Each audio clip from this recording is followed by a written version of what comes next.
कि भारतीय जनता पार्टी के एक सांसद सदस्य ने बयान दिया है कि इस लोकसभा चुनाव के बाद भारत देश में कभी चुनाव नहीं होंगे। भारतीय जनता पार्टी के सुमित पांडे जी, एक सांसद ने, यूं कहूं साक्षी महाराज ने ये बयान दिया है कि इस लोकसभा चुनाव के बाद भारत देश में कभी चुनाव नहीं होंगे। इसका मतलब साफ है कि अगर भारतीय जनता पार्टी की सरकार बन गई तो संविधान को बदलने का काम किया जाएगा और चुनाव प्रणाली को खत्म करने का काम किया जाएगा। ये आज बहुत सोचने की बात है। चाहे अगड़े हो, चाहे पिछड़े हो, चाहे दलित हो, चाहे मुस्लिम हो, सारे समाज के भाइयों, बहुत सोचने की बात है।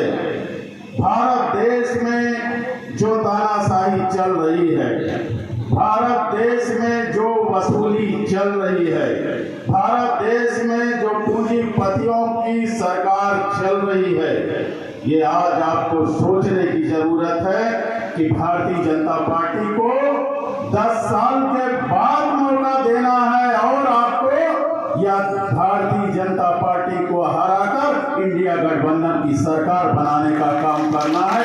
ये आपको सोचने की जरूरत है। हमारा साथी कहीं अशोक गौतम होगा, वहां बैठा है। मैं चमार समाज के लोगों से भी कहना चाहूंगा, विक्की, चमार समाज के लोगों से भी कहना चाहूंगा, हाथी को बहन कुमारी मायावती जी ने बहुत बूढ़ा कर दिया। हाथी को बहुत बूढ़ा कर दिया। हाथी अब लड़ने लायक नहीं बचा है। अगर चमार समाज के भाइयों मेरी आवाज को सुनना तो आपसे भी निवेदन करूंगा कि इंडिया गठबंधन के साथ आपको वोट क्यों करना है, क्योंकि परम पूज्य बाबा साहब अम्बेडकर के संविधान को बचाना है और भारत में आरक्षण को बचाने का काम करना है। आज महंगाई चरम पर है राजू, महंगाई चरम पर है। भारतीय जनता पार्टी ने जब सरकार बनाई थी तो नारा दिया था 15-15 लाख रुपए गरीबों को देने का काम करेंगे, हर साल 2 करोड़ नौकरियां देने का काम करेंगे और 100 दिन के अंदर महंगाई को कम करने का काम करेंगे। मैं आपसे पूछना चाहता हूं, क्या गरीबों के खाते में 15 लाख आ गए? शायद नहीं आए। सब लोग यही कहेंगे कि नहीं आए। गरीबों ने खाता खुलवाया, लेकिन उनके खातों में 10 साल में भारतीय जनता पार्टी की सरकार ने 15 रुपए भेजने का काम नहीं किया। साथियों, जाए नौकरियों के नाम पर उन्होंने नौकरियां छुड़ाने का काम किया। हमारे बच्चे जो इस देश के विभिन्न शहरों में नौकरी करने के लिए गए थे, लॉकडाउन में उनकी नौकरियां छूट गई, पैदल चलने को मजबूर हुए। पैदल चल चल के कई लोग दीपक दर्जी जी, कई लोग मर गए रास्ते में। लोग रोडों में चलने नहीं पाए, लाठी डंडों से उन्हें मार करके जो है भगाने का काम किया गया था, जेल में डालने का काम किया गया था। साथियों, जो है लोगों की नौकरियां चली गई, नौकरियां प्राइवेट सेक्टर में चली गई। आप देख रहे हैं प्राइवेट सेक्टर में जो नौकरियां चली गई हैं उसमें 8,000 10,000 रुपया महीना मिलता है, जिन नौकरियों में 30 और 40,000 रुपया महीना मिलता था। और आउटसोर्स में आरक्षण लागू नहीं होता। साथियों, आउटसोर्स में आरक्षण लागू नहीं होता। 11 महीने में कान पकड़कर वो लोग निकाल देते हैं, फिर नई भर्ती करने का काम करते हैं। तो ये भारतीय जनता पार्टी की सरकार धीरे धीरे बाबा के संविधान को खत्म कर और इस देश का आरक्षण भी खत्म करना चाहती है। इसलिए मैं आपसे कहना चाहता हूं, महंगाई कम नहीं हुई। आप सोच लीजिए, जब 2014 में श्री नरेंद्र मोदी जी ने प्रधानमंत्री पद संभाला था, 56 रुपया लीटर डीजल मिलता था। 56 रुपया लीटर डीजल मिलता था। आज डीजल के दाम मुझे लगता है 90 के लपेट में होंगे। आज 90 लपेट में जो है डीजल के दाम होंगे तो महंगाई घटी है कि महंगाई बढ़ी है? जो है महंगाई तो बढ़ गई ना, डीजल के दाम कम नहीं हुए।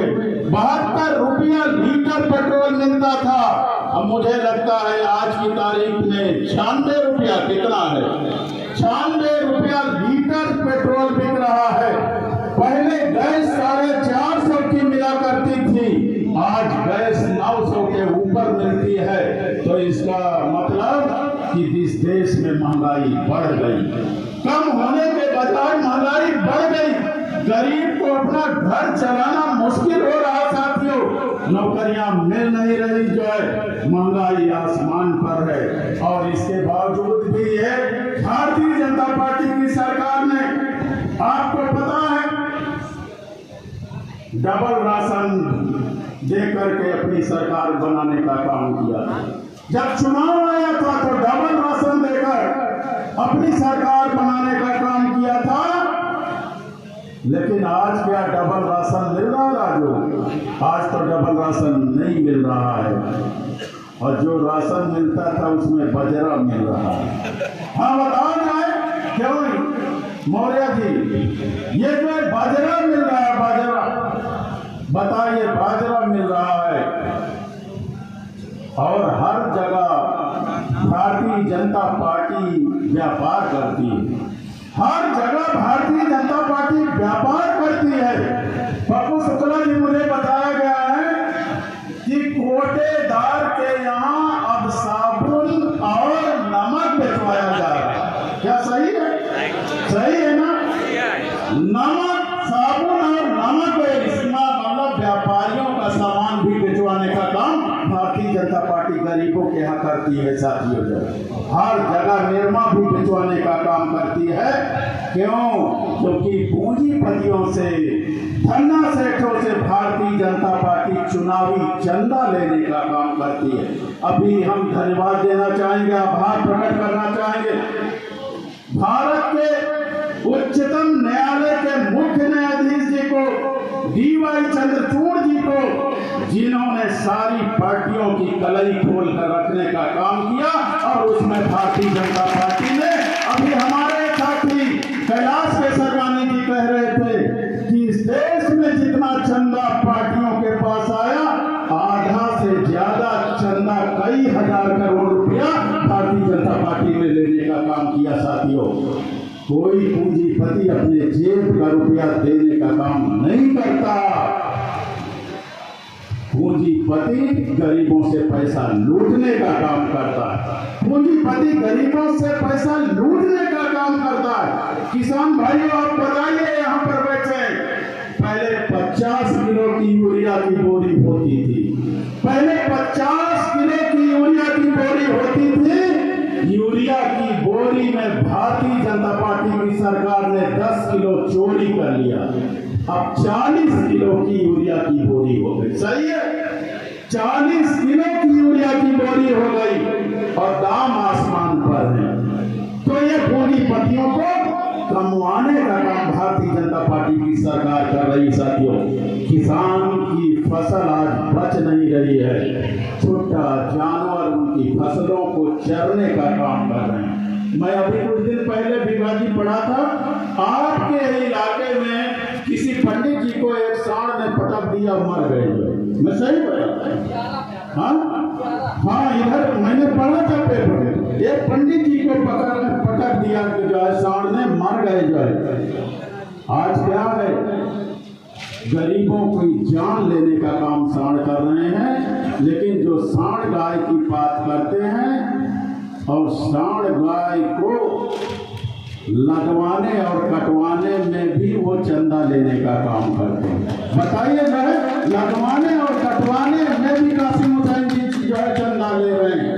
बीफ क्या है, जो मांस का कारोबार करता है, कौन करता है? हिंदू मुसलमान दोनों करते हैं।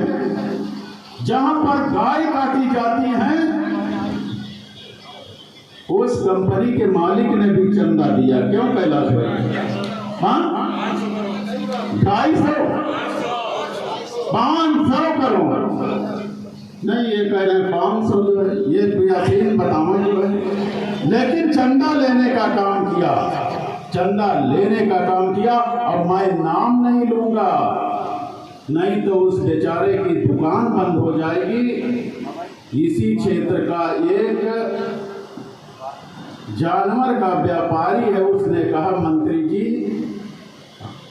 हम जो भैंसे खरीद कर बाहर भेजते हैं, भाजपा वालों को हमें चंदा देना पड़ता है। सही बताया, भाजपा वालों को चंदा देना पड़ता है।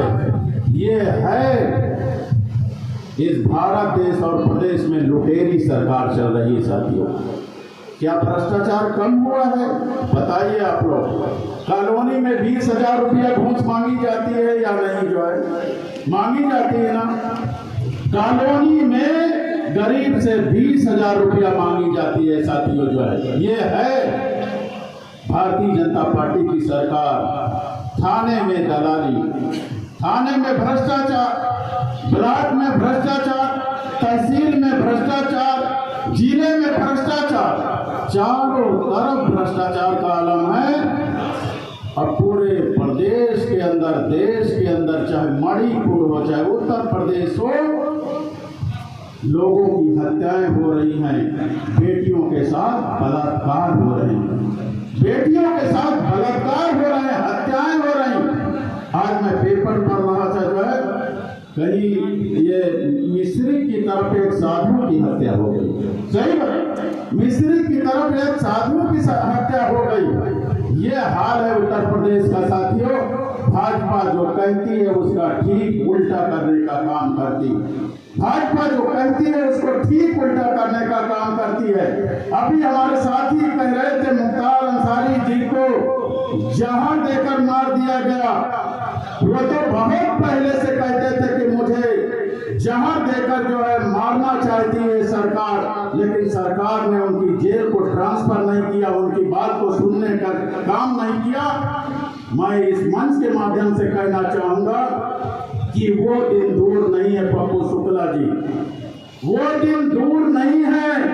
अब अगले निशाने पर अगर कोई व्यक्ति है जिसे इस दुनिया से विदा करने की बारी है, भारतीय जनता पार्टी की सरकार विदा करेगी तो विजय मिश्रा जी को विदा करेगी। मैं बता रहा हूं, विजय मिश्रा जी को विदा करने के लिए उनकी सारी संपत्ति अटैच कर लिया गया, उनके घरों में बुलडोजर चला दिया गया। जो है इस सरकार ने घरों में बुलडोजर चला दिया। दिलीप मिश्रा के यहाँ बुलडोजर चला दिया, विजय मिश्रा के यहाँ बुलडोजर चला दिया, अनुपम दुबे के होटल में फरुखाबाद में बुलडोजर चला दिया गया। जो है कानपुर में हत्याएं की गई और नवविवाहिता महिलाओं को, ब्राह्मण बिरादरी की महिलाओं को जेल भेजने का काम इस सरकार ने किया।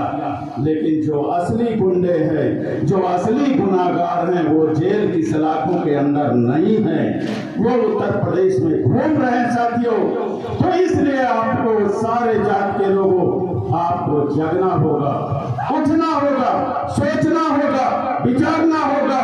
महंगाई से निजात पाने के लिए, नौकरियां पाने के लिए, छुट्टा जानवरों से छुटकारा पाने के लिए, तरक्की और विकास के लिए आप लोग एकमत हो जाइए।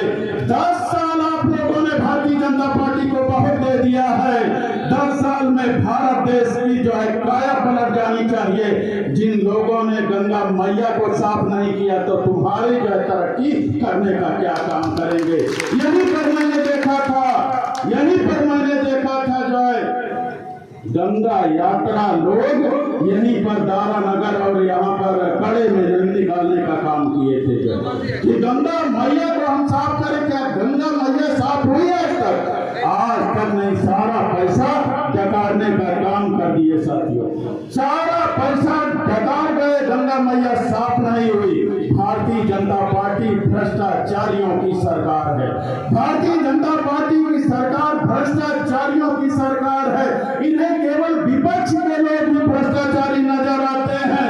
एक बार आप लोग मिलकर के इंडिया गठबंधन की आप लोग कांग्रेस के नेतृत्व में सरकार बना दीजिए, देखिए जांच होगी, दूध का दूध और पानी का पानी हो जाएगा। असली भ्रष्टाचारी कौन है, पूंजीपतियों का परस्त कौन है साथियों, ये सबको पता चल जाए। जाएगा। हमारे डिप्टी सीएम साहब हैं, हमने तो जिला बनवाया, हमने जिला बनवाया, हमने जिला अस्पताल बनवाई, राजकीय अस्पताल पटक 5 बनवाए आपके, ककोड़ा में भी हमने बनवाने का काम किया, पॉलिटेक्निक हमने बनवाने का काम किया, ITI हमने बनवाने का काम किया, जिला कलेक्ट्री हमने बनवाने का काम किया।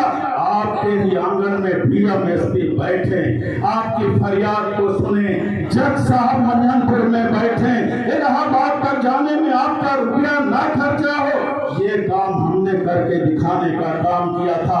और याद होगा सिराथू के लोगों को, मैंने अगर सारी रोडों को चमकाया था तो सिराथू से सराय के रोड को भी मैंने चौड़ी कराने का काम किया था। हम तो कहना चाहेंगे, डिप्टी सीएम साहब PWD मंत्री थे, डिप्टी सीएम PWD मंत्री थे। अखिलेश यादव जी मुझे याद है, इधर के साथी होंगे, ये सैनी से लेहदरी तक और पुल बनवाने का काम अखिलेश यादव जी ने किया था कि नहीं किया? ये माननीय अखिलेश यादव जी ने किया था। और तरक्की और विकास की सोच होती तो माननीय डिप्टी सीएम साहब को चाहिए कि लेहदरी वाली रोड और सिराथू से सराय अकिल वाली रोड को 4 लेन बनवा देते, लेकिन 4 लेन बनवाने का काम उन्होंने नहीं किया। अरे शर्म की बात है, इससे शर्म की बात क्या हो सकती है? हमारे भारत समाचार के जो हेड हैं ब्रजेश मिश्रा जी, उनके भाई भी पत्रकार थे, उनका देहांत हुआ था, उनके नाम पर ट्रामा सेंटर बना था ना कछुआ मोड़ पर ट्रामा सेंटर बना था, लेकिन डिप्टी सीएम साहब 7 साल में आज तक चालू नहीं करा पाए। चालू हुआ क्या? आज 7 साल में आज तक ट्रामा सेंटर चालू नहीं हुआ। ये लोग विकास विरोधी लोग हैं, ये केवल धर्म की बात करते हैं, केवल हिंदू मुसलमान की बात करते हैं, भारत पाकिस्तान की बात करते हैं, और जब चंदा लेना होता है तो पाकिस्तान से भी चंदा लेने का काम भारतीय जनता पार्टी के लोग करते हैं साथियों। तो इसलिए भाइयों और बहनों, मैं आपका नाम बहुत लोगों को नहीं ले पाया, ये पासी सेना का बिखरा है, अवधेश तमाम हंसराज है, दीपक दर्जी है, कितने नाम गिनाऊं, मैं सबको जानता हूँ। मेरा तो यहाँ पर नारा गाड़ा है, मैं दोगलेबाजी नहीं करता, मैं पासी का बेटा हूँ, मैं ईमानदारी से रहता हूँ। पासी मरना पसंद करता है लेकिन बिकना और टूटना पसंद नहीं करता है साथियों। मैं भारतीय जनता पार्टी के पैसे में बिकने का काम नहीं किया, मैं भारतीय जनता पार्टी के मंत्री पद में बिकने का काम नहीं किया। मैं जिसके साथ रहता हूँ ईमानदारी से रहता हूँ, और मैं पत्रकारों के सामने कहना चाहूंगा, आज भी भारतीय जनता पार्टी का दबाव मेरे ऊपर है, आज भी फोन आ रहे हैं कि आप भाजपा में शामिल हो जाओ, नहीं तो आपको जेल भेज दिया जाएगा। इंद्रजीत सरोज जेल जाना पसंद करेगा, लेकिन भारतीय जनता पार्टी में जाना कभी पसंद नहीं करेगा साथियों। भारतीय जनता पार्टी में जाना इंद्रजीत सरोज पसंद नहीं करेगा, क्योंकि भारतीय जनता पार्टी बाबा के संविधान के विरोधी है, आरक्षण की विरोधी है, भारतीय जनता पार्टी गरीब विरोधी है। मैं इस पार्टी में कभी जाने का काम नहीं करूंगा। जेल की सलाखों में जो है फर्जी मुकदमों में मैं जेल जाकर मरना पसंद करूंगा, लेकिन भारतीय जनता पार्टी में कभी जाने का काम नहीं